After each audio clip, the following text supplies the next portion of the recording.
Há mais de 50 anos que na Delta aperfeiçoamos o café ao verdadeiro sabor português. A história de um futuro que, quando começa, nunca mais acaba.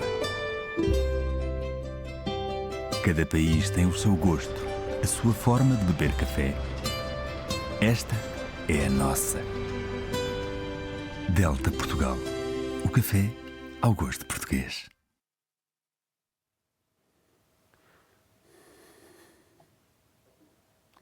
Ora, muito bom dia a todos. Vamos iniciar com este ligeiro atraso, que eu peço já desde já desculpa, o webinar sobre sustentabilidade dos sistemas agrossilvopastoris e enquanto membro da comissão organizadora e da direção da ACOS, nós trouxemos este tema para debate, dada a importância que ele tem na nossa região, a questão aqui destes sistemas, do pastoreio, da produção animal associada. De acordo com os números do último recenseamento agrícola, a área de pastagens permanentes aumentou cerca de 14%. A produção pecuária da nossa região e do país em geral foi de alguma maneira reestruturada. Portanto, nós quando pensamos no pastoreio, quando pensamos nesses sistemas forrageiros extensivos, estamos a pensar em produção animal. Produção animal essa que, no âmbito do acordo e da questão da neutralidade de carbono, tem a sua cota parte de emissões. É uma área que certamente terá que ser debatida, terá que ser estudada e cientificamente comprovada a sua viabilidade e a sua sustentabilidade. Sem mais delongas, eu vou passar já ao primeiro orador, que é o Manuel Patanita, que vai falar sobre... Nós temos, portanto, 4 oradores, 2 presenciais e 2 online. Vamos ver se as coisas funcionam de uma maneira célere, como pretendemos. O Manuel Patanita é licenciado em Engenharia Zootécnica, tem um mestrado também em Melhoramento de Plantas pela Universidade de Évora e tem o doutoramento pela Universidade de Córdoba em Produção Vegetal. Neste momento é professor coordenador da Escola Superior Agrária aqui do Instituto Politécnico de Beja, é responsável por vários projetos de investigação e desenvolvimento, é coordenador atualmente do Centro de Experimentação Agrícola e do Laboratório de Análise de Sementes e Matérias-Primas Vegetais da Escola Superior Agrária de Beja e atualmente é o presidente da Sociedade Portuguesa de Forragens e Pastagens e é membro de diversas sociedades técnico-científicas. Ele vai trazer-nos aqui para debate uma apresentação sobre sistemas forrageiros extensivos na região do Campo Branco. Manuel, faz favor.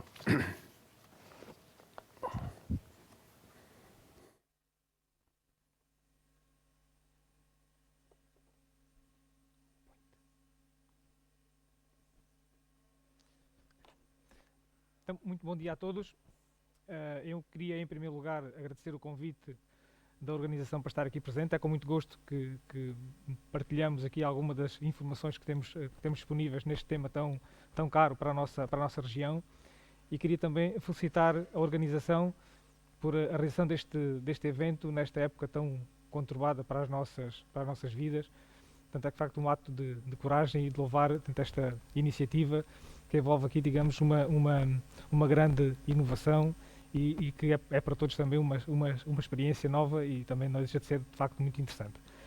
Portanto, o tema que aqui me traz, portanto, os sistemas forrageiros extensivos na região do Campo Branco, é um tema que assenta num projeto iniciado no ano 2012-2013, numa parceria entre a Associação de Agricultores do Campo Branco e o Instituto Politécnico de Beja, ao qual se associaram várias empresas, no sentido de estudar tecnologias e fatores de produção a aplicar no âmbito de várias culturas, nomeadamente nas pastagens, nas forragens e nos cereais parganosos.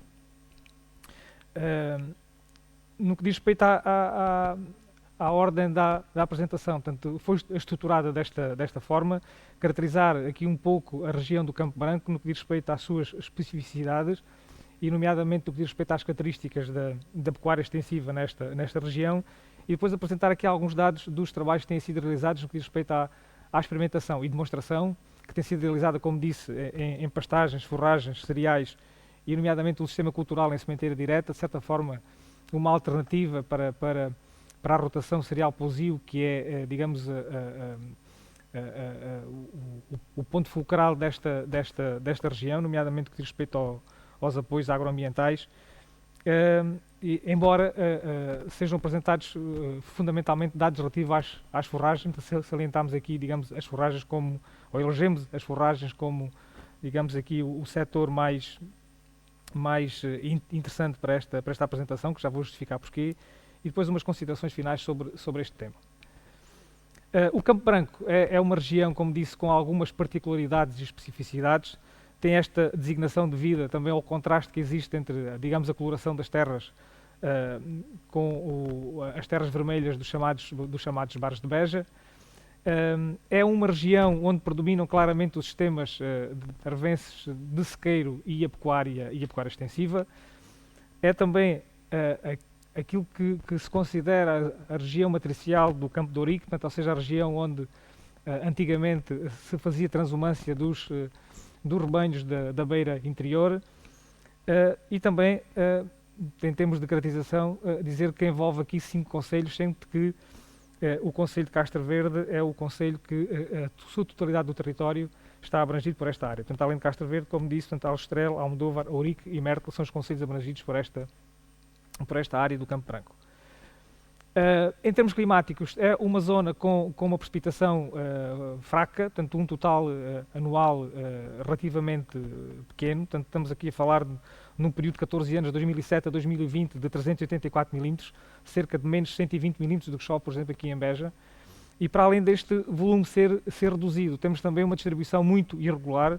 Tanto como podemos ver aí nos 3 últimos anos agrícolas, a precipitação de de inverno, de setembro a fevereiro e de março a abril, tem uma variabilidade enorme, e isto faz com que o período cultural, nomeadamente para as pastagens, seja muito variável. Portanto, quando chove tarde no inverno, o período cultural começa bastante mais tarde e, como tal, a produção forrageira, nomeadamente a produção pratense, é curta, portanto, e os animais necessitam, de facto, de uma suplementação para satisfazer as suas necessidades alimentares. Então, temos aqui uma grande irregularidade, não só intraanual, como também interanual da precipitação, como conhecemos aqui nos ambientes mediterrâneos e particularmente nesta região que tem sofrido nos últimos anos este aumento da variabilidade climática.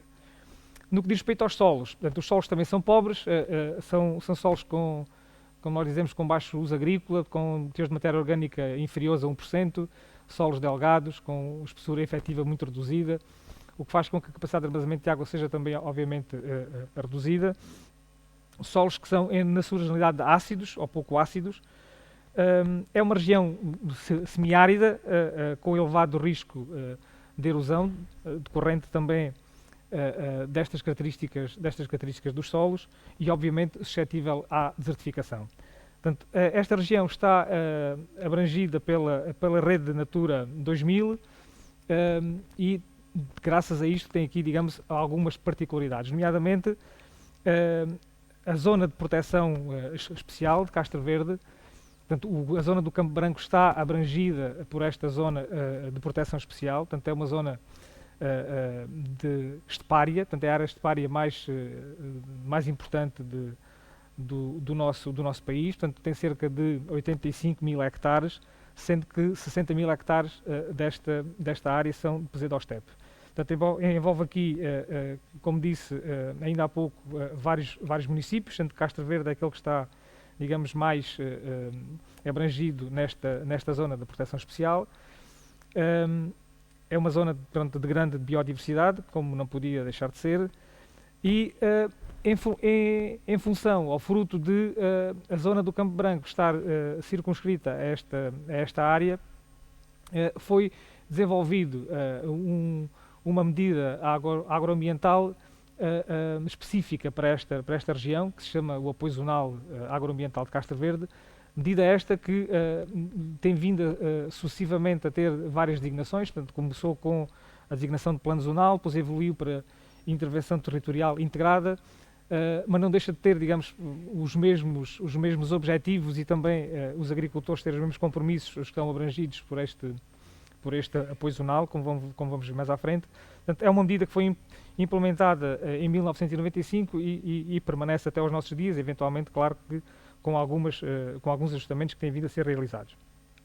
Como dizia, este plano zonal de Castro Verde tem como principais objetivos promover a conservação da natureza através da manutenção e a melhoria quantitativa do habitat da avifauna estepária, por um lado, também minimizar as perdas do rendimento agrícola decorrentes das técnicas, digamos, de cultura compatíveis com esta conservação da natureza, e também a conservação de espaços cultivados com grande valor natural. Portanto, há aqui, digamos, uma grande preocupação na preservação da biodiversidade e, em geral, do ambiente, e para isso, obviamente, os agricultores têm que ter práticas agrícolas compatíveis com estes objetivos, e para tal têm que ter necessariamente alguns apoios e, obviamente, a partir desses apoios, necessariamente também alguns compromissos. Portanto, e eram esses compromissos que eu queria aqui também referir. Alguns compromissos que, obviamente, condicionam a atividade agrícola, nomeadamente o encabeçamento não pode ser superior a 0,6 cabeças normais por hectare, portanto, um encabeçamento, de certa forma, reduzido. Também dizer que o cereal, portanto, deve ocupar, no que diz respeito às culturas temporárias, entre 20% a 50% da área da rotação. A rotação essa, como disse ainda há pouco, deve ser uma rotação cereal-pousio, portanto, estes compromissos assentam muito nesta rotação cereal-pousio. Devem ser respeitadas também datas de corte nas culturas forrageiras, e isso, de facto, é um problema que vou salientar mais à frente. E também nas explorações que têm mais de 50 hectares afetas a este plano zonal, há necessidade ou a obrigatoriedade de semear cerca de 2% dessa área de culturas para a alimentação da fauna bravia. Portanto, mais outra preocupação ambiental e, nomeadamente, da biodiversidade de manutenção deste tipo de fauna. Para além digamos, desta zona de proteção especial e do apoio zonal que está adstrito, digamos, a esta zona de proteção especial, em 2017 o Concelho de Castro Verde foi classificado como reserva da biosfera pela Unesco, o que faz com que tenhamos, digamos, aqui mais algumas preocupações ainda ambientais e mais algumas mais alguns interesses, digamos assim, e esta área, que são cerca de 57 mil hectares, é de facto uma zona que, como se tem referido habitualmente, portanto, é um laboratório no terreno, um laboratório vivo para que se possa praticar um desenvolvimento sustentável, para fazer a conservação, ou para promover a conservação da diversidade biológica e cultural, o desenvolvimento social e económico. Portanto, tudo isto, digamos, que são justificações adicionais para que esta região tenha uma abordagem, digamos, mais específica, e tenha aqui, digamos, estas particularidades sempre salientes. No que diz respeito à caracterização da região, no que diz respeito ao número de animais, portanto, e obviamente falando nos animais em pastoreio, portanto, nos ruminantes, nesta zona da reserva da biosfera, como podemos observar nesta figura, existem cerca de 45 mil animais, sendo que o predomínio são dos pequenos ruminantes, portanto, ovinos, fundamentalmente ovinos e também alguns caprinos. É uma zona claramente de produção animal, portanto, em regime extensivo, como falámos, e com encabeçamentos reduzidos. Portanto, como se pode ver nesta imagem, a evolução nos últimos 5 anos, portanto, os valores andam à volta de 0,47 cabeças normais por hectare, portanto, tem encabeçamentos que não chegam àquele valor dos 0,6 da restrição que tínhamos em termos dos compromissos da área do plano zonal. No que diz respeito à alimentação, ou às culturas de base de alimentação para estes efetivos pecuários, chamar a atenção que as pastagens, em geral, são de fraca composição florística, com poucas leguminosas, com pouca produção de biomassa, e também, obviamente, não tendo leguminosas, também com valor nutritivo relativamente baixo, em que a gestão do pastoreio muitas vezes não é feita de forma mais correta, o que compromete também, digamos, a persistência destas pastagens. Em geral, não são fertilizadas, são pastagens naturais, unicamente aproveitando a flora espontânea. E tendo em conta também as nossas condições climáticas, falámos ainda há pouco, portanto, há uma grande irregularidade e incerteza no início e também na duração do período de crescimento, o que obviamente compromete, digamos, a regularidade da alimentação para os animais e que, obviamente, chama aqui a atenção ou justifica a necessidade, ou uma grande necessidade de ter alimentos conservados para satisfazer as necessidades alimentares dos animais ao longo do ano. Esta figura mostra um pouco aquilo que pode acontecer em função das condições da precipitação, nomeadamente não só em termos de volume, como também, como falei ainda há pouco, no início das chuvas e no final, digamos, dessas mesmas chuvas, ou seja, no início das chuvas no outono e no final das chuvas na primavera. Portanto, temos aqui curvas de produção de erva que podem variar em termos de produção do simples para o dobro e, como disse ainda há pouco, em função de chover mais cedo ou mais tarde, começar mais cedo a existir erva disponível e, se chover também mais tarde, haver erva disponível até mais tarde. Ou seja, temos aqui as 4 situações distintas, com primaveras úmidas e outonos úmidos, com primaveras secas e outonos secos e, digamos, os intermédios com primaveras úmidas e outonos secos e com primaveras secas e outonos úmidos. Tudo isto, digamos, enferma de uma grande variabilidade e de uma imprevisibilidade também grande. Nós nunca sabemos o que é que está para acontecer e, como disse, há uma variação muito grande em termos de produção, só para falar em termos de quantidade do simples para o dobro, portanto de 1000 kg por hectare ou de 1500 kg por hectare para 3000 kg por hectare de matéria seca. No que diz respeito às forragens, o que normalmente acontece é que os agricultores usam muito os produtos da sua própria exploração, portanto não são misturas forrageiras ou concessões forrageiras de certa forma equilibradas em termos das várias espécies, nomeadamente de gramíneas e de leguminosas. Portanto, há uma escolha com pouco critério, digamos, na eleição dessas mesmas espécies e variedades. A fertilização também não é uma prática, digamos, muito corrente e, para além disso, adequada. E depois temos, em função destas características, destes compromissos da zona do apoio zonal, uma época de corte que, em geral, é tardia, portanto, o que conduz, obviamente, a produtos com baixo valor nutritivo. Portanto, aqui neste edital da estrutura de local de apoio, pode-se verificar, de facto, no ano passado, que só havia permissão para fazer cortes a partir de 23 de maio, portanto, é a altura em que, de facto, já é muito tarde para fazer estes mesmos cortes, o que, para além, digamos, das condições climáticas que nos dificultam fazer, muitas vezes, um alimento de qualidade, portanto, com estas restrições de calendário, a coisa complica-se um pouco mais, né? Portanto, o método já não é fácil, portanto, e com estas restrições as coisas são, de facto, mais complicadas. Achamos que a estratégia para a melhoria da alimentação dos animais deve passar por uma biodiversidade bem orientada e com uma boa gestão do pastoreio. E com isto, queremos que se pode aumentar a produção e a qualidade do alimento, também, obviamente, a carga animal, portanto, aumentar um pouco estes encapeçamentos, reduzir os custos da alimentação e, consequentemente, melhorar os rendimentos das explorações agrícolas. Claro que para isso existe aqui alguma experimentação, demonstração, ajustar os fatores e as tecnologias às condições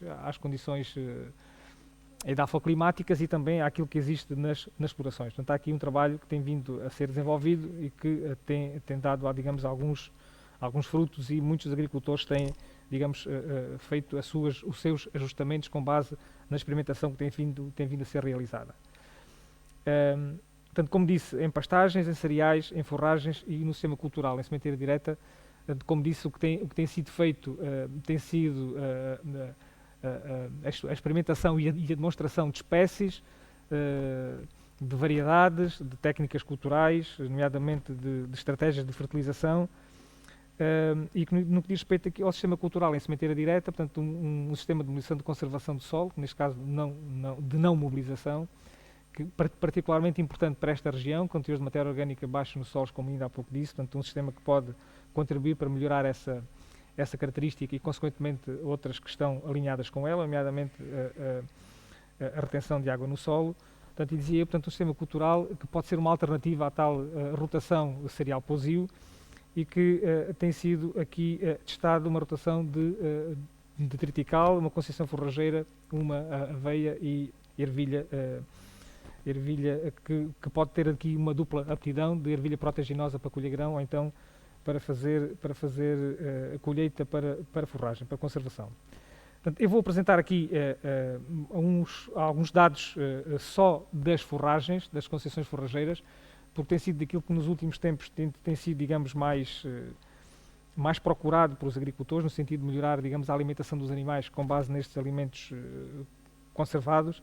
E o que temos aqui nesta primeira figura são os valores de produção de biomassa, portanto, quilos de matéria seca por hectare, de 6 concessões forrageiras e a sua média, obtidas em duas épocas de corte. Portanto, a primeira época de corte foi a 9 de maio, portanto, isto foi no ano 2017-2018, e a segunda a 8 de junho. Portanto, foi um ano em que choveu muito durante a primavera, particularmente no mês de abril e no mês de maio, o que também dificultou aqui, digamos, não só a colheita, mas o método de conservação. Claro que a fenação está mais dependente das condições climáticas do que propriamente da fenocilagem, mas também tentámos que estes cortes fossem de acordo com aquelas exigências da estrutura local de apoio que, digamos, define as épocas a partir da qual devem ser realizados os cortes para que não seja perturbada a nidificação das aves de párias. Portanto, o que vemos aqui é de facto uma grande variabilidade em termos de produção das várias concessões forrageiras e, obviamente, uma vantagem quando este corte é realizado na primeira época de corte, ou seja, mais cedo. Porque da primeira para a segunda época de corte há sempre perdas físicas, e nomeadamente folhas, que é a componente das plantas mais nutritivas, e como vamos ver a seguir, necessariamente há também uma perda de valor nutritivo quando se passa do primeiro para o segundo corte. Daí que não só a concessão forrageira, ou seja, a mistura de espécies e variedades elegível ou eleita para este fim, como também a época de corte faz toda a diferença em termos de não só da produção de biomassa, como dizia, em termos do valor nutritivo, e aqui dado pelo valor de proteína bruta. Portanto, vemos aqui valores muito diferentes de proteína bruta, embora em geral baixos, não é?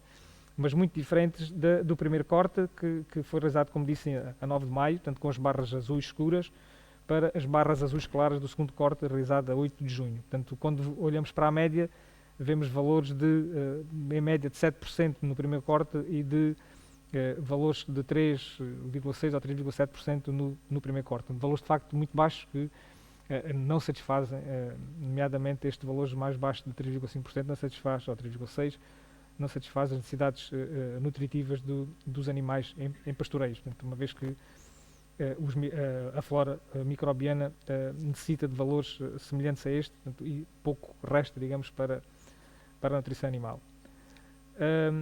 No que diz respeito também à produção de biomassa, nos 2 anos seguintes, eu pus aqui em confronto estes dois gráficos, digamos assim, para mostrar, de facto, a grande variabilidade que nós temos em termos de produção, neste caso de forragem, fruto das condições climáticas. E vemos aqui no ano 2018-2019 uma produção de forragem média de cerca de 3.000 kg por hectare, enquanto no ano de 2019-2020 os valores ultrapassaram muito, portanto passaram para mais que o dobro, em média, o que mostra claramente, digamos, esta particularidade dos ambientes mediterrâneos, e nomeadamente nesta região, da grande influência climática na produção, na quantidade de produção destes alimentos para os animais, o que, de certa forma, é insustentável, né? Portanto, quando nós falamos muito em sustentabilidade, portanto, este é um fator que, de facto, não contribui nada para a sustentabilidade destes sistemas, né? Temos que arranjar aqui a forma de tentar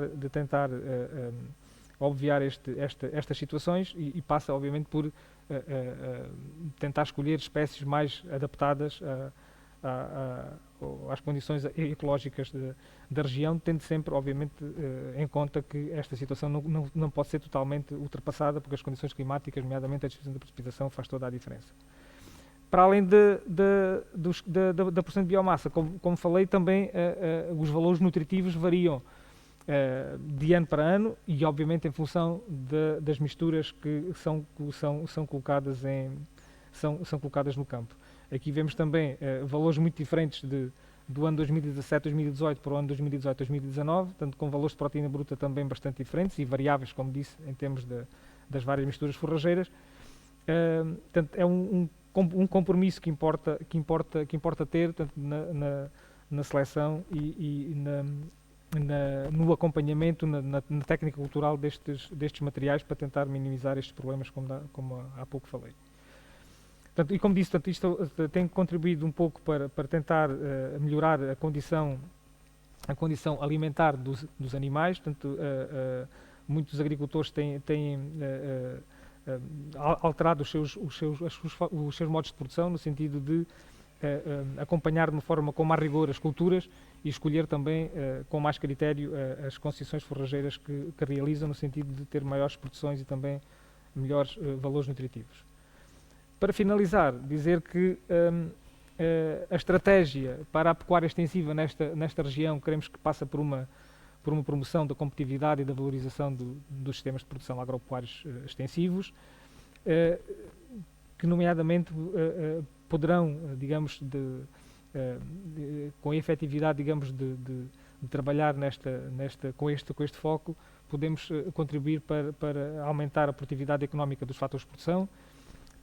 São necessários, digamos, alguns apoios públicos devidos a estas particularidades, e eles obviamente têm sido devidos, têm sido atribuídos, mas queremos que no futuro estes sistemas precisam de um reforço destes apoios públicos, porque há aqui, digamos, um constrangimento grande em algumas técnicas, como falámos aqui, nomeadamente nestas épocas de corte das forragens, que não só perturbam a quantidade como a qualidade dos alimentos produzidos, e por isso, portanto, para que consigamos preservar a biodiversidade e muitas das características desta região em termos ambientais, os agricultores têm que ter aqui, de facto, alguns apoios reforçados, nomeadamente hoje, como se fala muito dos serviços de ecossistemas. Portanto, estes são sistemas que promovem muito estes serviços de ecossistemas e que necessariamente tem que haver algum reforço dos apoios em função desta prestação destes serviços. Também a cooperação, a organização e o associativismo são fundamentais para tentar valorizar estes sistemas e os produtos que daqui saem, dinamizar a produção e reforçar a sua ligação ou contratualização às estruturas de transformação e de comercialização e, obviamente, como temos vindo a fazer, tentar estudar, testar, divulgar, demonstrar novas técnicas, novos produtos que podem contribuir para uma melhoria da alimentação dos animais e, claramente, para uma sustentabilidade destes sistemas. Pronto, era isto que tinha para dizer. Muito obrigado pela atenção. Muito obrigado, Manuel Patanita. No final vamos ter um pequeno período para perguntas e respostas e quem nos estiver a ouvir e desejar colocar alguma questão pode fazê-lo, julgar, passar uma mensagem no rodapé da TV Ovibeja. Poderão enviar a sua questão para o número por WhatsApp para o número 924 268 999. Portanto, 924 268 999. Até parece que estou aqui a fazer uma apologia às chamadas. Portanto, façam um favor de pôr as suas questões que nós vamos tentar depois formulá-las no final do colóquio. Eu penso que o professor Francisco Castro Rego já estará disponível para fazer a sua intervenção. Sim, professor, muito bom dia, é um gosto vê-lo à distância, muito bem. O professor Francisco Castro Rego é docente, é professor com agregação do Instituto Superior de Agronomia, do ISA, e doutorou-se, portanto é licenciado em Silvicultura, doutorou-se em Silvicultura, Fauna, Bravia e Gama, pela Universidade do Idaho, nos Estados Unidos, e atualmente é coordenador, para além da sua atividade letiva, é coordenador do Centro de Ecologia Aplicada, professor Beata Neves, do ISA, e da Universidade de Lisboa, e é vice-diretor do Laboratório Associado InBio, que é uma rede de investigação em biodiversidade e biologia evolutiva. O professor, obrigado por ter acedido ao nosso convite. O professor Castro Rego vai fazer-nos uma apresentação sobre pastoreio, energia e fogos. Portanto, uma visão também importante para os nossos sistemas agro-silvopastoris. Professor, o palco é seu. Muito obrigado. Antes de mais, é um gosto estar presente. Eu julgo que estarão a ouvir, mas não tenho a certeza. Gostaria de ter aqui uma indicação se. Estamos a ouvir, professor, estamos sim. Pronto. Estamos a E ouvir depois bem, corretamente. ótimo, perfeito. E depois teria também interesse também em apresentar um PowerPoint que me ajudaria nesta apresentação. Eu gostava de, antes de mais, evidentemente, agradecer o convite, dizer que é um grande gosto estar presente. Claro que seria um gosto ainda maior se estivesse presente fisicamente, mas também estou-vos a falar desde Trás-os-Montes, onde tenho estado agora durante esta fase. E, portanto, gostaria de vos mostrar alguma reflexão que tenho feito sobre esta matéria de pastoreio, energia e fogos, e ver como é que estes três conceitos podem jogar entre si e podem tentar, digamos, ser conciliados, pelo menos numa abordagem conceptual única e também com operacionalizações também importantes. Eu não estou a conseguir mudar o slide, não sei se deverei fazer aqui assim um connect outra vez.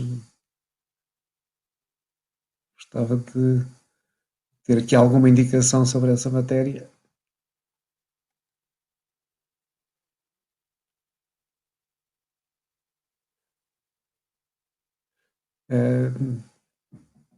Pronto, talvez seja mais fácil assim, se me puderem ir alterando os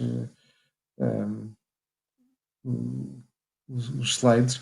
Pronto, eu gostava também de fazer um pouco um percurso através da minha vida profissional, não é? Ao mesmo tempo, porque vou começar com alguns estudos que fiz há cerca de 30 anos, quando era professor da UTAD, e também conheci o Engenheiro Claudino, a quem cumprimento especialmente. É um gosto estar nesta sessão também com ele, como moderador, e dizer que nestas zonas mais de interior e de montanha em que eu trabalhei, muito do pastoreio, e o pastoreio é a primeira palavra, o primeiro conceito que é aqui apresentado, muito deste pastoreio é feito a partir da vegetação natural.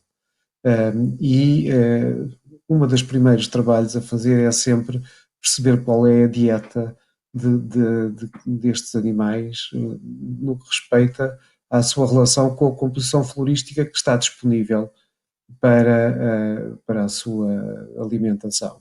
E aqui os estudos de dietas de coelho, de corso, de ovelhas, são aqui assim importantes, porque muitas vezes nós temos alguma dificuldade logo à partida, perceber a importância da composição de algumas destas nossas espécies na dieta dos animais. O seguinte. Aquilo que se conclui, e que eu concluí e que era bastante interessante, era que de facto havia um conjunto de espécies que bastante mais interessantes, e falávamos do valor nutritivo, e claramente espécies como a carqueja eram aqui vistas como uma espécie extremamente interessante, porque, e na sequência daquilo também foi falado na intervenção anterior, ela mantém um nível de oferta, tanto proteica como de energia, ao longo de todo o ano, ao contrário de muitas outras espécies, mesmo gramíneas, que durante algumas alturas do ano têm níveis interessantes, mas que depois, enfim, esse valor desaparece. Mas o que é interessante aqui é que isto é medido sempre também em energia, em proteína, nutrientes, etc., mas a energia é sempre um denominador comum. E é interessante perceber que esta energia das plantas é utilizada pelos herbívoros, ou pode ser utilizada pelos herbívoros durante grande parte do ano. O seguinte, o que é que me interessava também? Me interessava também a questão dos fogos. E aqui assim, também em estudos de 90, começámos a olhar para como é que era o comportamento do fogo, a velocidade de propagação dos incêndios, e temos aqui assim sempre energia calorífica, quilojoules por metro quadrado. Energia libertada, e portanto a unidade era basicamente a mesma. Nós, quando falamos em energia metabolizável ou energia calorífica, nós estamos a ver que é no fundo a mesma coisa, ou são coisas muito semelhantes que são utilizadas pelos herbívoros e pelo fogo. E muitas vezes há aqui analogias muito interessantes. E por outro lado, há aqui interações também significativas, porque quando utilizávamos o fogo, ou depois da utilização do fogo, a energia metabolizável que estava, digamos, dentro da carqueja era, digamos, aumentava nos anos seguintes e, portanto, havia aqui também uma interação positiva. A energia do fogo iria despoltar dentro da carqueja a oferta de alimento com maior conteúdo nutritivo. Mas sempre a mesma lógica de expressar estas várias componentes sempre a energia, sabendo que o efeito tinha a ver com as várias componentes celulares que existiam, portanto a componente de celulose que aumentava, a lignina que diminuía, os rebentos da carqueja eram muito mais ricos em celulose e menos em lignina, as estruturas lignificadas vinham daí para a frente, e portanto há aqui assim uma oferta de energia para das plantas para os animais, que era também de algum modo promovida pela energia que o fogo libertava e que despoltava esta interação. Seguinte. Mas não interessava só a carqueja, interessavam também as várias espécies e, portanto, a certa altura começava também a perceber-se que era fundamental olhar para a influência do fogo nas comunidades vegetais, para ver que espécies é que eram favorecidas, que outras é que eram prejudicadas, e aqui uma revisão da literatura também feita há 30 anos, dizia que nos primeiros meses, nos primeiros anos após o fogo, havia um aumento da diversidade florística, portanto aparecem mais espécies, e à medida que algumas das espécies vão crescendo, vão dominando as outras e vão diminuindo esta diversidade florística. Portanto, este é um aspecto bastante interessante que foi aqui também bastante trabalhado. Depois, também em 91, apresentei um artigo que me parece que ainda hoje tem uma atualidade muito grande, que era a tentativa de perceber como é que era esta relação entre a produtividade dos vários sistemas, e tivemos também na intervenção anterior a falar da produtividade e da produção de biomassa fogageira de várias combinações florísticas, e aqui assim era uma tentativa de confronto, fazer um balanço da biomassa. Isto é, a biomassa aumenta com a produtividade das plantas, mas pode ser removida de várias maneiras. E as maneiras de a remover podem ser, e aqui assim foram quantificadas de uma maneira muito grosseira, como uma unidade animal, uma cabra, reduziria esta biomassa cerca de meia tonelada a 1 tonelada por ano. As pessoas, a utilização, mais uma vez, para a energia da lenha que era constituída nestes vários ecossistemas, também reduziriam a biomassa incluída de cerca de 1 tonelada e meia por pessoa ativa na agricultura, portanto era também aqui uma extração, E aquilo que, neste cômputo geral, aquilo que sobraria era uma coisa que a natureza resolve pelo fogo. A natureza ou as pessoas, quer dizer, aquilo que não é utilizado é incorporado no solo, parte disso, parte deste valor, mas muito dele é depois reduzido pelo fogo. Isso deu origem a essa segunda, a este gráfico do lado direito, com uma comparação dos países, e que seria interessante agora, eu também estava à espera destes no último recenseamento, números dos encabeçamentos do número de animais por região, para ver esta relação, mas é interessante perceber que há uma relação entre a produção utilizada, a produção de biomassa utilizada, nas zonas de Turquia, por exemplo, com uma densidade populacional rural ainda muito grande e com muito encabeçamento, a produção utilizada era praticamente 100% e, portanto, a ausência absoluta de incêndios. Enquanto que nas zonas de Portugal, Espanha, etc., a produção utilizada era bastante menor e, portanto, aí um aumento da área. Isto raciocínios foram feitos há 30 anos atrás, mas conceptualmente parece-me que continuam a ser extremamente úteis. O seguinte, depois aparece a partir daí assim o conceito de o fogo como um herbívoro.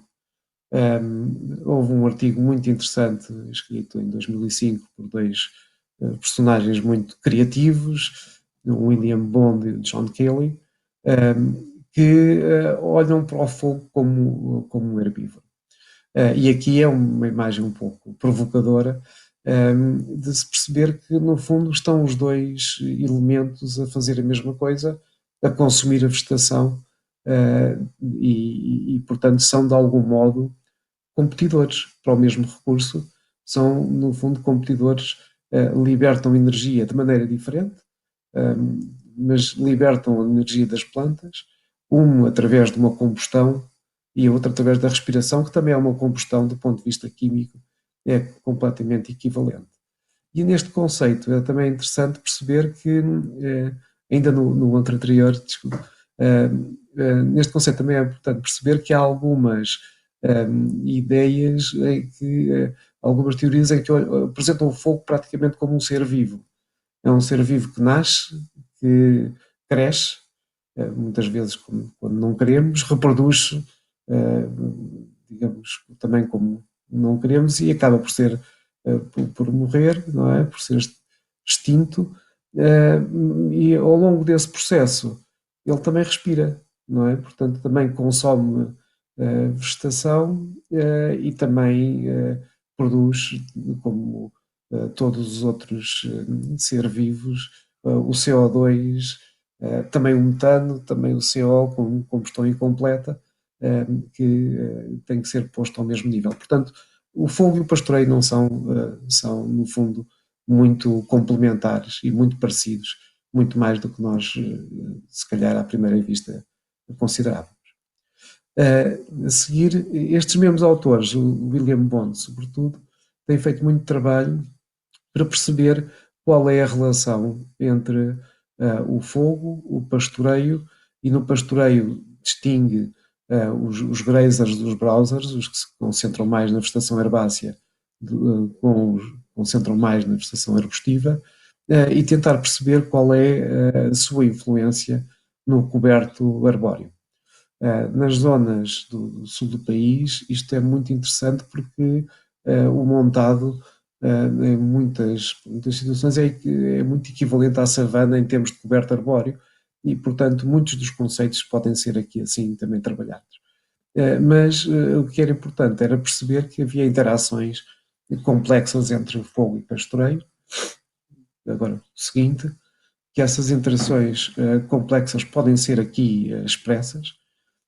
E o que é que eles fazem aqui neste trabalho muito recente para a África? Dão-nos, digamos, a quantidade de carga animal, portanto, em termos de quilos de animais por quilómetro quadrado, como é que eles se distribuem na grande zona de África. Depois olham para a percentagem de área ardida anualmente e olham para as grandes tendências e fazem aqui assim, do lado esquerdo em baixo, um gráfico que está, digamos, puxado no slide seguinte, neste Scientific Report, que é um gráfico extremamente interessante, que nos diz, que faz a relação entre a biomassa dos animais, dos herbívoros, que se concentram sobretudo nas gramíneas, nos grazers, com a área média anual ardida. E o que é interessante é que chegam exatamente à mesma conclusão, aumentando a biomassa dos animais, dos encabeçamentos, diminui a área ardida. Portanto, esta é uma regra geral, que é bastante importante reconhecer e que explica muita da variação existente entre grandes regiões no mundo. Em Portugal, agora mais recentemente, no ano passado, publicámos também um artigo em que, para além destas considerações, há depois enfim, da biomassa em sentido geral e do problema de, enfim, os próprios animais poderem ser umas boas contribuições para a diminuição do risco de incêndio. Nós temos, digamos, vários objetivos num só. Portanto, para a mesma área, temos com certeza a redução do perigo de incêndio, mas também queremos objetivos de conservação e de preservação dos habitats, da rede Natura, etc. E, portanto, esses são objetivos muitas vezes, digamos, difíceis de atingir com a mesma forma, são objetivos antagónicos, muitas vezes. Aqui assim é o exemplo da utilização tentativa de proteger um habitat, que é do tojo do Lex Jussieu, mas que aumenta ao longo do tempo, mas está claro que aumentando o volume desta espécie ao longo do tempo, que é característica de um habitat protegido, nós estamos também ao mesmo tempo a aumentar o perigo de incêndio e portanto são dois, é difícil de obter as duas coisas ao mesmo tempo. Por outro lado, também se atinge a mesma, ainda no slide anterior, ainda se atinge digamos, ao longo dos anos, a diminuição da diversidade também é clara, porque com o aumento da carga da biomassa, as espécies, sobretudo as arbustivas de grande porte, vão abafando as espécies herbáceas de menor dimensão, que são também as mais interessantes, muitas vezes, para o pastoreio. Portanto, há aqui, assim, que gerir a prestação de tempo em formas diferentes. No seguinte, também no mesmo trabalho, na mesma área, trabalho recente, percebe-se aqui, assim, também em relação ao pastoreio, qual é o seu possível efeito nestas várias vertentes que temos que gerir ao mesmo tempo.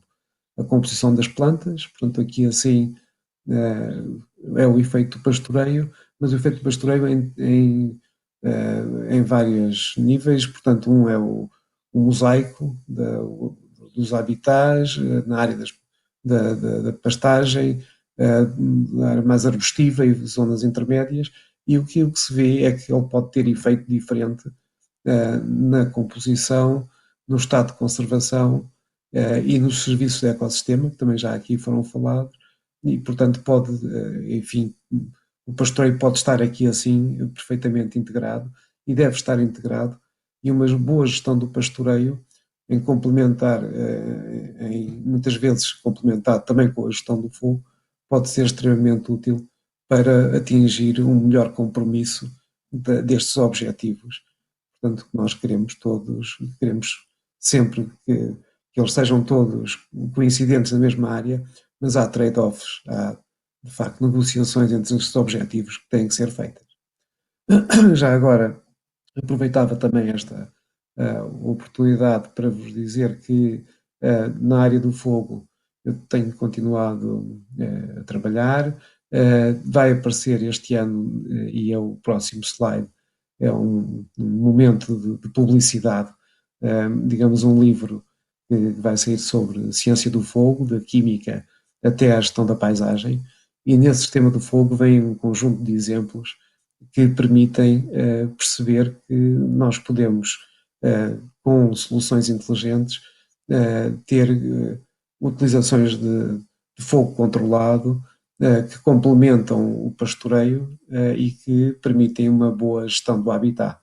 Portanto, para além de competidores, o fogo e portanto, agora podemos passar ao último slide, voltamos ao início da conversa.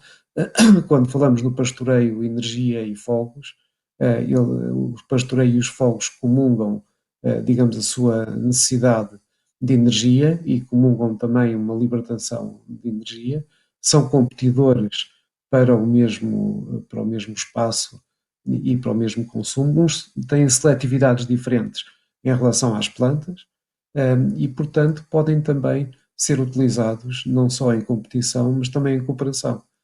Assim como em África muitos animais, digamos, sucedem uns aos outros, consumindo materiais que os outros não consumiram, também aqui o pastoreio com o fogo como herbívoro podem ser utilizados como ferramentas complementares numa boa gestão das comunidades e dos habitats. Era um pouco esta a reflexão que eu gostava de fazer convosco e dizer que este efeito do pastoreio em relação à diminuição do risco de incêndio é também, como serviço de ecossistema, qualquer coisa que deve ser reconhecida e deve ser apoiada, porque, no fundo, é um bem público, é um serviço público que muito deste pastoreio está a prestar. Muito obrigado pela oportunidade e peço mais uma vez desculpa por não estar presente fisicamente, mas as condições. No próximo ano conto já estar presente e visitar a Alviveja como merece. Muito obrigado, Obrigado. professor. Muito obrigado. Penso que estamos em condições de passar. Professor, provavelmente iremos ter algumas questões até no final do seminário. Se o professor puder ficar até ao final, agradecia. Vamos então passar à próxima apresentação, que vai ser feita pelo Gonçalo Palomo Guijarro. Portanto, obrigado por ter acedido ao convite da organização. Portanto, o Gonçalo é licenciado e doutorado em veterinária pela Universidade da Extremadura e é educador, professor, digamos, em manejo holístico pelo Savory Institute desde 2017. O Gonçalo faz ainda parte de uma equipa da Universidade da Extremadura que está a trabalhar no modelo de ordenação territorial de pecuária sustentável para a prevenção de incêndios na Extremadura e tem uma colaboração em Portugal, num projeto LIFE com a região centro de Portugal, designadamente a CIM de Viseu e Lafões. Gonçalo, obrigado por aceitar o convite e vamos assistir então à apresentação intitulada A Importância do Planeamento e Gestão do Pastoreio para a melhoria do solo e para sequestro do carbono. Estamos a falar de solo, estamos hoje a celebrar o Dia Mundial da Terra, portanto nada mais do que apropriado. Gonçalo, faz favor a sua apresentação. Muito obrigado, Cláudio. Muito obrigado à Associação de Agricultores do Sul. Disculpem que me dirija a ustedes em espanhol. Desculpem que faça a minha apresentação em espanhol. Mi portuñol é horrível. Mas é que o meu portunhol Não há problema.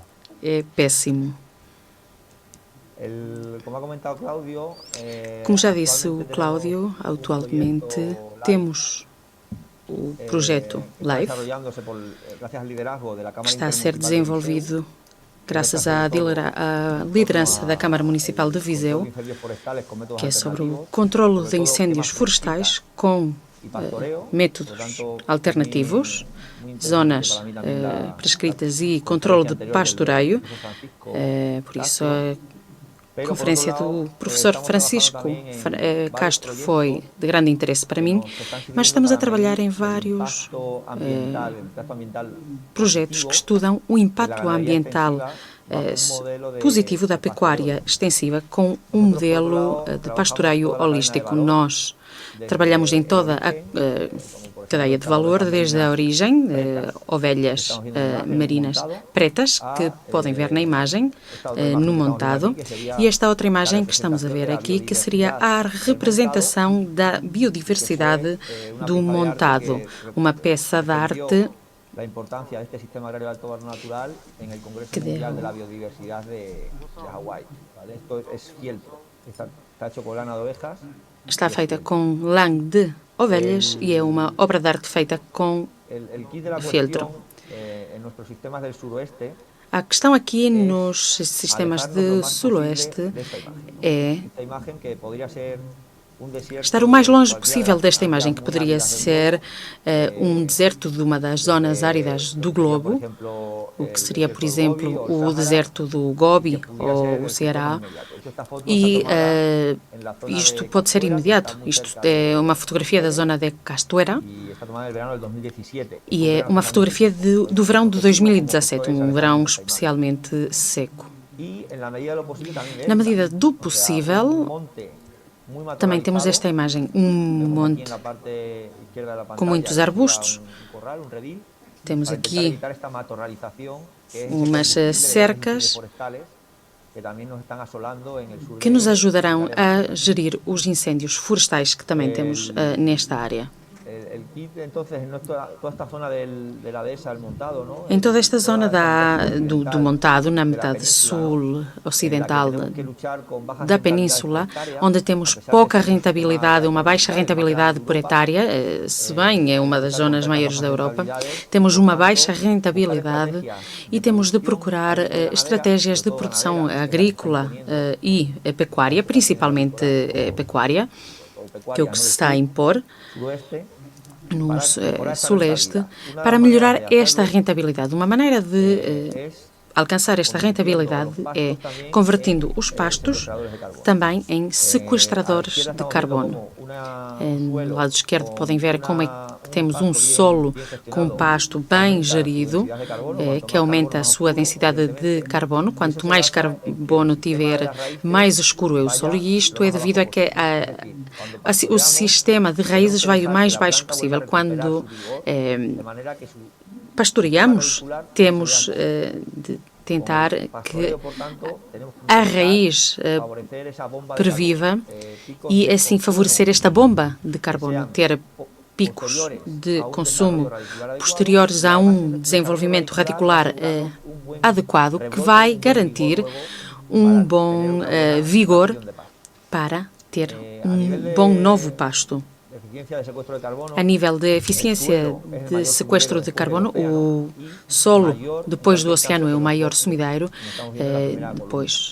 e maior que os bosques, como vemos na primeira coluna. O carbono dos solos está mais no próprio solo, mais do que na parte aérea vegetal. Por isso, é mais estável. Para conseguir que este carbono volte aos solos, temos de voltar ao pastoreio antigo. O pastoreio que existia antes no suleste era um pastoreio dirigido, com largos momentos de descanso. Passamos deste pastoreio rotacional, onde os pastos não descansam e onde não podemos gerar a bomba de carbono da que falávamos. Isto também podemos conseguir com maiores densidades pecuárias. Nesta imagem temos uma imagem da zona de Castuera, a mesma zona onde vimos antes o deserto. É uma zona com umas 1000 ovelhas numa área de 5.000 metros quadrados. cada dia trocamos a zona de pastagem, de forma que a maior parte da exploração está em descanso e gera raízes potentes e fortes. Aqui não descobrimos nada de novo. Antes o professor Francisco Castro Rego falava de os sistemas em África. Aqui temos mais uma imagem da África. Os grandes movimentos dos ungulados na África faziam isto. Comem e avançam e não voltam ao mesmo lugar até não passar à estação da chuva. No que diz respeito à metodologia da gestão holística, que estuda a metodologia dos ungulados e reflete na pecuária, temos de conhecer os nossos sistemas, os nossos ciclos, as nossas explorações, as nossas águas, as nossas energias e ter planificações, planificação do pastoreio, uma planificação financeira, monitorização e em função do feedback que temos desta monitorização, ver o que é que estamos a fazer bem, o que fazemos pior e, quando temos anos económicos favoráveis, investir nas melhoras da exploração e assim melhorar a rentabilidade. Isto foi estudado numa rede de 12 explorações no Suleste. Usamos diferentes parâmetros analíticos do solo, potássio, cálcio e outras palavras. Temos o Health Ecosystem Index e medimos também outra série de indicadores, como é a estrutura dos micro-organismos do solo, a biodiversidade.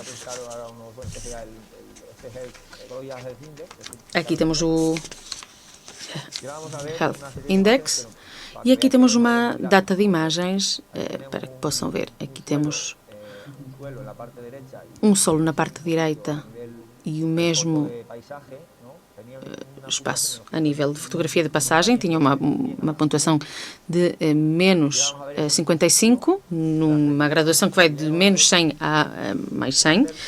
Temos também o sistema de cercas ou de recolha repetida do gado à noite, vai-se recolhendo em cercas e com este sistema passou-se de menos 55 a 25 na pontuação. Aqui temos outro exemplo, neste caso temos um corta-fogos na parte norte da Extremadura. Neste corta-fogos temos um menos 30 e neste outro temos mais 70. Isto para que tenham uma ideia do sistema. Este índice é muito rápido de aplicar, em 2 minutos no lugar temos a pontuação e comparamos com indicadores analíticos, por exemplo, carbono, ou este mesmo índice. Vemos que nas explorações com gestão holística tem muito melhor pontuação, vemos que a gestão holística favorece a densidade pecuária e o tempo de descanso, a disponibilidade de pastagem com a gestão holística vê-se favorecida. Basicamente, duplicamos a disponibilidade de pastagem nas explorações de gestão holística se comparadas com a exploração controlo. No que diz respeito a fósforo, triplicamos o fósforo disponível nas explorações de gestão holística em relação às de controlo e o potássio vê-se quase duplicado. Estatisticamente é significativo.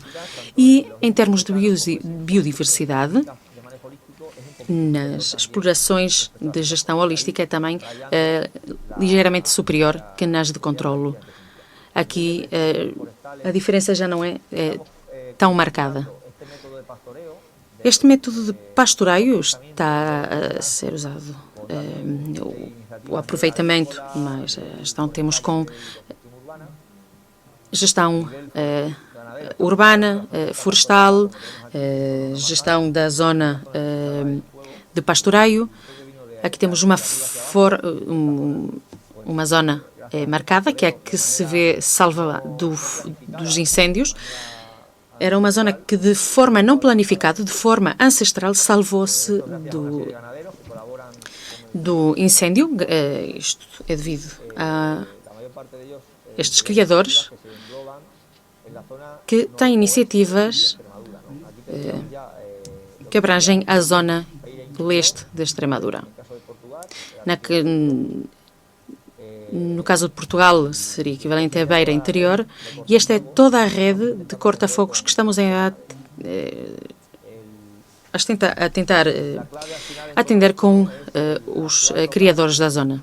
O que queremos é atuar de forma local para problemas concretos, como é, por exemplo, o problema dos incêndios, que é um problema local ou regional, e além de prevenir este problema que se supõe perdas económicas e não só, também perdas de vidas humanas, lutamos contra este problema de primeira ordem. Estamos a gerar, além disto, um modelo de pastoreio que ajuda a sequestrar carbono. Como vemos, a Península Ibérica está no limite da zona de aridez ou alta aridez e nestas zonas o pastoreio é a única forma biológica de manter o ciclo dos nutrientes, o ciclo de energia, quando a umidade não acompanha. Em relação aos projetos nos que estamos a participar, temos o GoDESA, sobre os montados, e o projeto Life Landscape Fire Project, que desenvolvemos junto com a Universidade de Viseu. Muito obrigado pela vossa atenção e terei todo o gosto em responder às perguntas no final do debate. Graças. Ora bem, então vamos terminar aqui o nosso seminário com uma apresentação do Centro de Competências de Pastoreio Extensivo pela Maria Bastidas. A Maria Bastidas é geógrafa e mestre em restauro de ecossistemas. É técnica atualmente da Associação de Defesa do Património de Mértola e desempenha funções na coordenação de projetos europeus na agricultura sustentável e na adaptação às alterações climáticas. Este centro que a Maria Bastidas vai apresentar, portanto, está em Constituição, já está num estado avançado de Constituição e vamos ver então quais são os objetivos principais que subjazem, portanto, esta ideia. Maria, faz favor. Obrigada. Bom dia a todos, em especial aqueles que nos acompanham via online. É uma oportunidade especial, é um dia especial para nós poder apresentar publicamente este centro de competência, uma iniciativa que faz todo sentido apresentar no contexto deste evento, este certamen que tem 37 anos, que apesar, no fundo, como já falamos, dos constrangimentos atuais, não é, assume este novo formato online.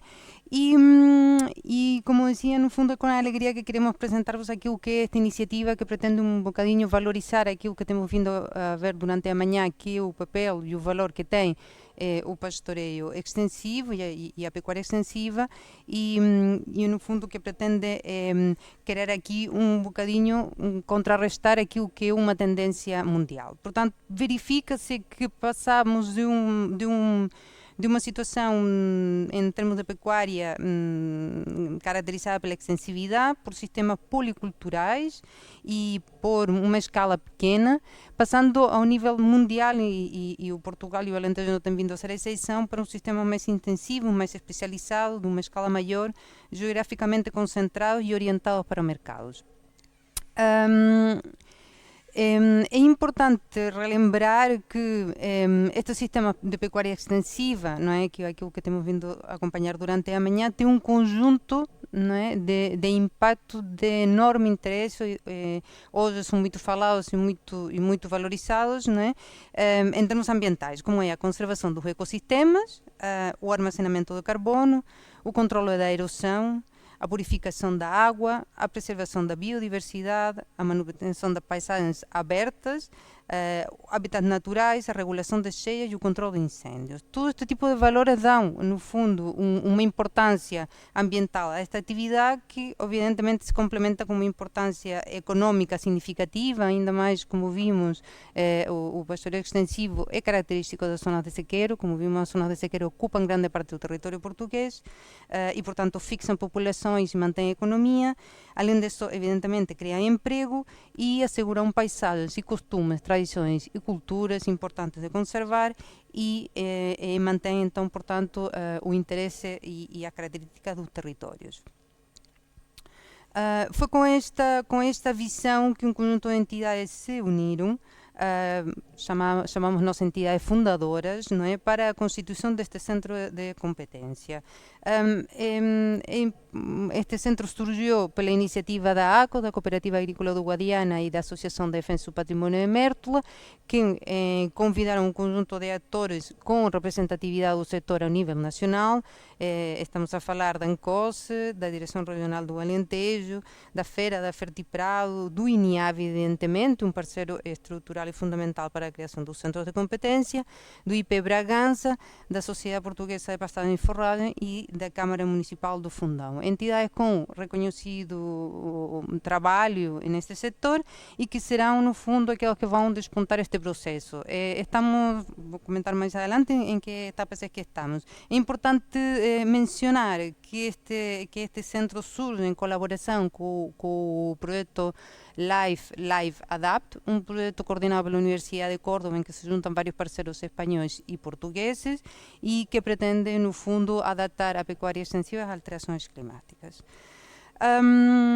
Em 2020 reconhecemos a necessidade da criação de um espaço de representação, não é? E foi aí como chegamos à conclusão da necessidade de criar então este centro de competência e começamos então arduamente a trabalhar na sua constituição.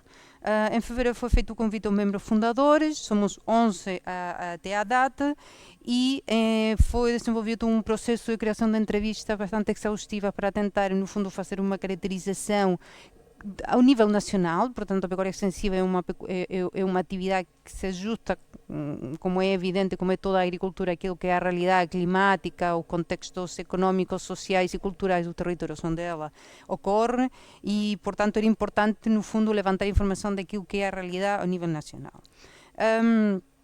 Após disso, estamos neste momento a fazer a apresentação, digamos assim, oficial, a primeira apresentação deste centro. Estamos prestes pensamos nós, a assinar então o protocolo de constituição com o Ministério e então no próximo mês de maio e junho faremos aquilo que é necessário para qualquer centro de competência, que é a criação de uma agenda de investigação e inovação e um plano de atividades para o nosso centro. Esperamos começar a desenvolver as primeiras atividades então ainda no primeiro semestre deste ano. De forma muito geral, até porque o trabalho vai agora ser desenvolvido de forma mais exaustiva, quer com os sócios fundadores, quer com os associados. Estamos em processo de angariar associados para este centro. Foram definidos já, de forma muito geral, no fundo, 5 objetivos que vão traçar aquilo que esperamos que seja, no fundo, o grande trabalho deste centro. O primeiro é estruturar e dinamizar uma agenda de investigação e um plano de ação que esteja ajustado às necessidades dos agentes econômicos, orientado para a sustentabilidade do pastoreio extensivo e em articulação com os demais centros de competência. Também pretendemos promover e participar na investigação e na demonstração de boas práticas disponíveis para o pastoreio extensivo junto de todos os intervenientes. É também objetivo deste centro incentivar, no âmbito da atividade baseada no pastoreio extensivo, o estudo e a divulgação de práticas de combate à adaptação e alterações climáticas. Entendemos que a pecuária extensiva, como qualquer atividade, tem impactos em termos climáticos, mas é também e pode e deve ser considerada como parte da solução, e aqui importa, no fundo, promover a investigação e trabalhar arduamente em termos de investigação e sensibilização para a comunidade no geral. É também o objetivo deste centro promover e valorizar os produtos obtidos a partir do pastoreio extensivo ao longo das respectivas fileiras. Portanto, pretendemos fazer um trabalho importante em tentar estimular o desenvolvimento de novos produtos, valorizar estes produtos, dar-lhe conhecimento e, no fundo, sensibilizar a população em relação àquilo que é as vantagens, não só em termos de qualidade, mas também em termos ambientais de consumir este tipo de produtos. E, finalmente, contribuir para a definição de políticas públicas a nível nacional, mas também europeu, assim como os respectivos instrumentos financeiros que possam concorrer para a missão deste centro. Foi dito hoje, a normativas, os apoios e este tipo de instrumentos, quer de políticas públicas, quer de apoios ao setor, são determinantes para a manutenção de atividades como esta, que muitas vezes têm dificuldades para chegar aos mercados como eles estão orientados hoje, e é, portanto, fundamental fazer um apoio, quer na parte da produção, mas quer também ao longo de toda a fileira, para que esta atividade se mantenha e continue assim, então, a assegurar a manutenção das nossas paisagens e dos ecossistemas que ela alberga.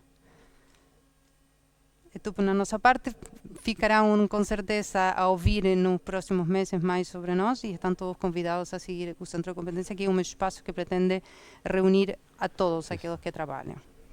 Muito obrigado.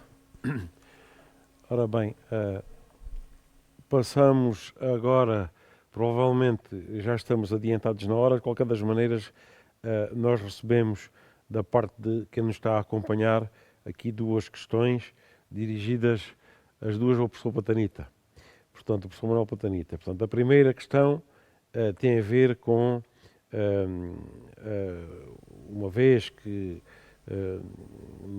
portanto, na pecuária extensiva do no Baixo Alentejo, aqui na nossa região, concretamente naquela região que o professor se referiu, e tendo em vista aquilo que está em termos de limitações climáticas atualmente, que já estamos a sentir, e no futuro que aí vem, qual é o papel do regadio, o que é que o regadio pode trazer de benéfico para estes sistemas pecuários extensivos?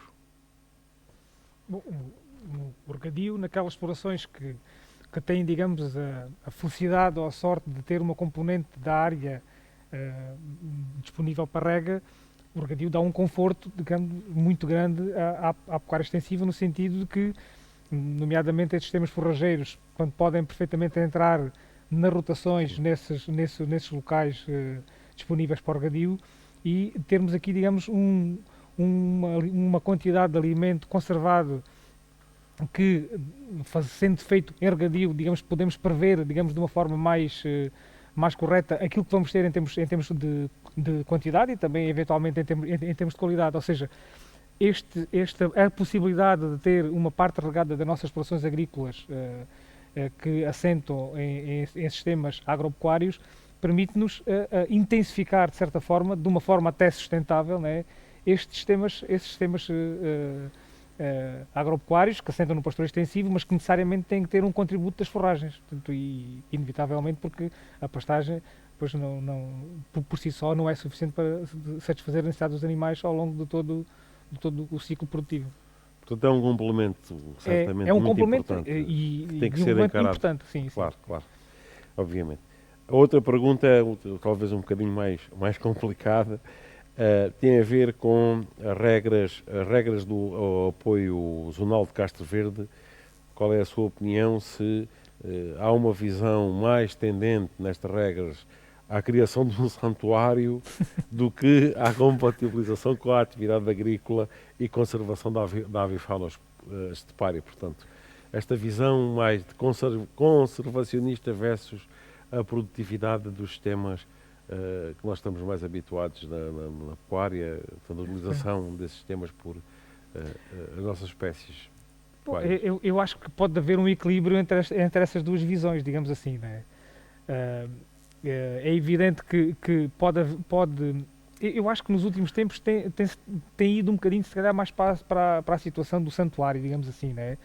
Mas penso que hoje há uma grande abertura das pessoas que estão envolvidas, digamos, nesta definição das regras no âmbito do apoio zonal, portanto, como disse, de alguma abertura no sentido de ajustar algumas práticas culturais digamos, à necessidade dos agricultores terem mais margem de manobra para implementar e desenvolver as suas culturas, sem prejuízo da biodiversidade, nomeadamente no que diz respeito às aves de párias. Eu penso que, por exemplo, esta situação dos cortes das forragens, que penaliza muito não só a produção, mas principalmente a qualidade das forragens, porque são cortadas demasiado tarde, tanto com as plantas já em fase de desenvolvimento muito avançado e com valores vegetativos muito baixos. Essa situação poderá eventualmente ser minimizada, deixando, digamos, zonas de exclusão, de refúgio, que podem nascer cortadas, não é? Na altura da nidificação das aves, e as outras zonas não terem essa restrição de ter que ser cortadas em determinada fase depois da nidificação das aves. Portanto, essas zonas de refúgio, as zonas de exclusão, poderia, no meu ponto de vista, não é, resolver um pouco essa situação, sem penalizar, digamos, os alimentos para a pecuária extensiva, não é? Porque muitas vezes o que acontece é estarmos a colher ali, já não são culturas forrageiras, é palha, não é? Pouco mais que isso, não é? Tanto em termos de alimento para os animais. Eu penso que nesta altura, digamos, na estrutura local de apoio, pessoas que têm, digamos, pessoas e obviamente instituições que têm esta visão no sentido de ajustar, digamos, as práticas culturais, no sentido de podermos ter, digamos, aqui o melhor dos dois mundos, digamos assim, né? Portanto, a preservação ambiental, nomeadamente no que diz respeito a estas aves de párias, que é, ao fim e ao cabo, o ex-libris aqui da região, e também a ter alimentos com melhor qualidade para alimentar os nossos animais e ter melhor performance também nesses produtos pecuários. Exatamente. Obrigado. Eu não tenho aqui mais nenhuma questão que fosse encaminhada pelo público.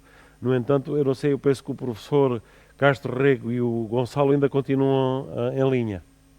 Sim? Eu gostava de lançar aqui apenas uma questão muito, se calhar é complicada e não há resposta para isso, não sei se já foi avaliado ou se está em avaliação, que é a questão, compararmos, por exemplo, o que é que o efeito portanto, o histórico dos fogos que têm acontecido na nossa Península Ibérica ou na nossa região, qual é o impacto que tem tido nas alterações climáticas, comparativamente, por exemplo, àquele que é atribuído às emissões de gases de efeito de estufa por parte da produção animal. Eu não sei se há algum estudo, se há alguma comparação, se há alguma ideia, sobre qual é o contributo destas, uma vez que o professor Francisco Castro Rego disse que fogos e produção animal são de alguma maneira concorrentes para o mesmo espaço. Não sei se há algum trabalho, se há alguma avaliação cumulativa, portanto, do impacto destas duas atividades, fogos por um lado e produção animal por outro, nas alterações climáticas. Bom, é uma pergunta interessantíssima, e eu acho que eu tenho que pôr aqui assim também um bocadinho um outro chapéu, que é o da minha reflexão individual também, porque de facto há pouca a ciência tem evoluído para uma especialização muito grande, não é? Portanto, as pessoas que trabalham no pastoreio não são necessariamente as mesmas que trabalham nos fogos e vice-versa, e também quem estuda um pouco o ciclo dos ecossistemas, dos processos de composição natural, da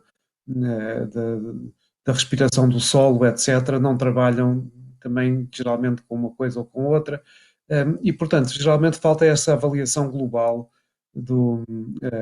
e essas comparações que permitam avaliar de que modo é que cada uma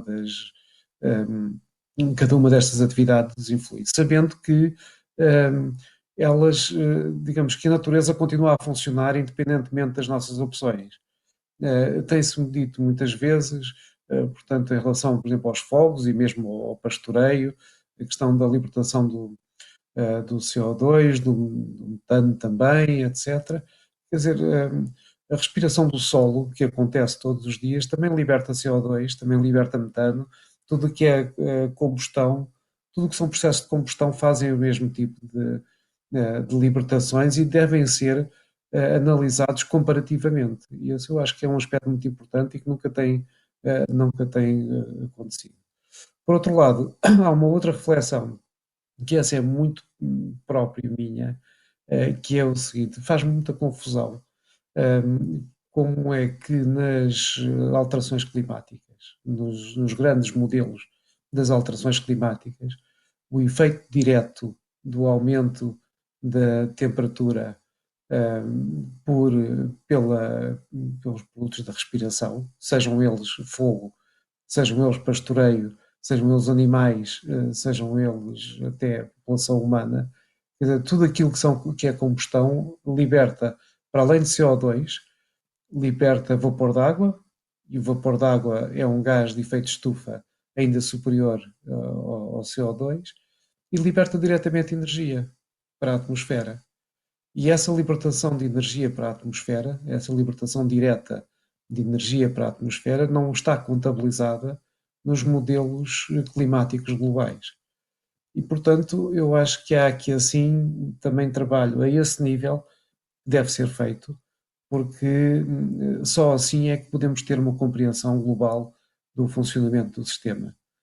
E essas compreensões globais, esses modelos globais que integrem as várias componentes, não estão muito para aí virados, são muito complexos, muito pouco transparentes, funcionam um bocadinho como umas caixas negras, onde há uns inputs, outputs, e temos que acreditar nos outputs, e eu acho que há aqui trabalho conceptual, trabalho científico a fazer, de modo a olhar para estas vertentes de uma maneira mais inteligente e até mais científica.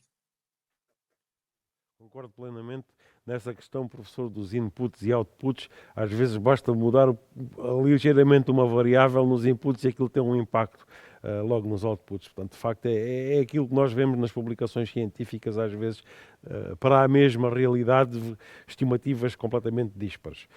Sim, senhor. Eu não sei se o Gonçalo Palomo, relativamente a esta pergunta, tem alguma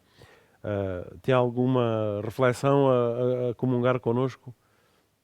Sí, en concreto, por complementar lo que ha dicho el profesor Concretamente, Castro, por complementar o que disse o professor Castro, nosotros, por ejemplo, hemos entrado en la polémica que hay ahora mismo. nós, por exemplo, entramos na polémica que existe neste momento sobre o modelo animal, principalmente os ruminantes, no que diz respeito à contribuição neta às alterações climáticas. Sabemos que, pelo seu modelo digestivo, emitem metano, um gás de efeito estufa, e pelos estudos que se fizeram e que são usados para dizer que a pecuária intensiva é menos emissora de gases de efeito estufa, o que não se vê é a balança, só se medem as emissões e não a capacidade de sequestro deste modelo.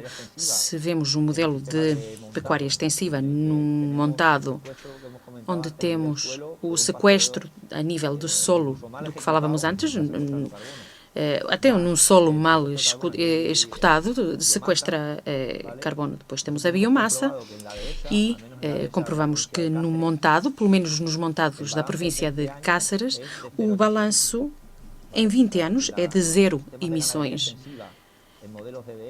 A pecuária extensiva em montado não emite em sentido líquido, porque sequestra mais ou o mesmo que emite. O que é verdade é que estes estudos que estão a ser lançados no ciclo, sobre o ciclo de carbono, temos de estar atentos ao que é que se está a medir e teríamos de ter estudos que meçam o conjunto, não as emissões por parte dos animais,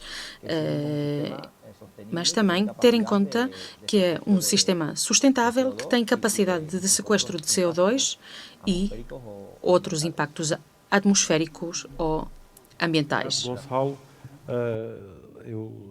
obrigado pela reflexão e nós também temos mais ou menos acompanhamos aqui a nossa ganaderia, a nossa produção animal extensiva aqui no nosso montado do Alentejo, que não é muito diferente desse que vocês estudaram, se calhar mais concretamente não está a ouvir. portanto, na Andaluzia ou na Extremadura.